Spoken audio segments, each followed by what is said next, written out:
Hey YouTube, today we're going to look at cattails or bulrushes or whatever you want to call them as a food source. So what you do is you give them a big pull. Now, this one worked out beautifully, which doesn't happen all the time, but you can break the root off and clean all that up. You can take that root and cook it up, and inside is full of starch. The other thing you can do, you can start peeling this away.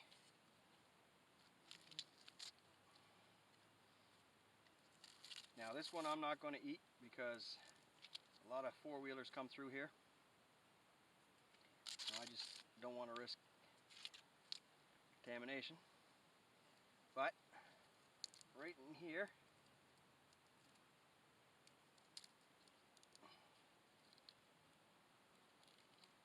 is the edible part. And there's probably a little bit more down in here. But you can eat the whites on a bulrush. They're very, very soft and tender.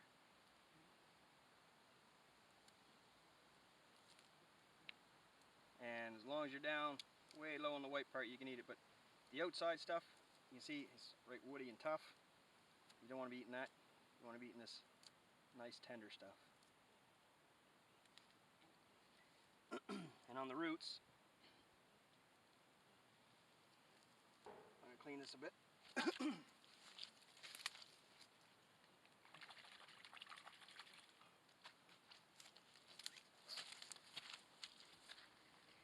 Inside the roots is a starchy center. You'll have to excuse me twitching and turning, but the horseflies are wicked. Inside there is a whole lot of starchy food. The best way to do is cook it up, because as you can see it's pretty stringy, but it is kind of soft. But that's another food source for you. So 2 parts of that plant. But like this, you just want to be careful that you're not in a contaminated area. And also you may notice, I don't know if this will pick it up, but it looks like oil on this water. That's not oil. That's manganese coming up through. So just because you see that doesn't mean it's polluted. But you want to make sure that you're getting bulrush and not irises. And one way to tell is if you look at the bulrush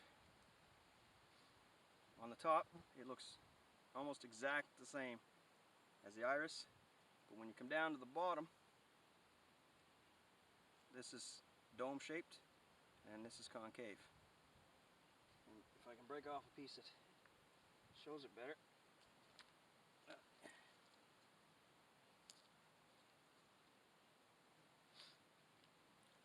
So if you can see it there, it's kind of dome shaped, it's thick, and it's very malleable, even when you're up top. And there's a thickness to it, whereas the irises are very thin. Okay, so that's one thing you've got to be very, very careful of, because the irises are toxic, right? Well, this is going to be an addition to cattail or bulrush as a food source. But what's important too is, again, and I'll say this a lot, is identification of the plant and being sure you've got the right plant. So if you look at the leaves here of this iris, they look a lot like a young cattail or bulrush. But if you look closely, these leaves are flat. Okay? They have the same shape. Sometimes they grow roughly to the same length, but these leaves are flat. Okay? These are toxic. So if you pull up these roots and try to eat those, you're not going to be in good shape. And if you look around here, You can see there's a lot of them. So beware of that when you decide that you're going to have cattails for a snack, or cattail root, or make cattail flour, or whatever the case may be. These will grow right in the same spot as your cattails, but they are toxic.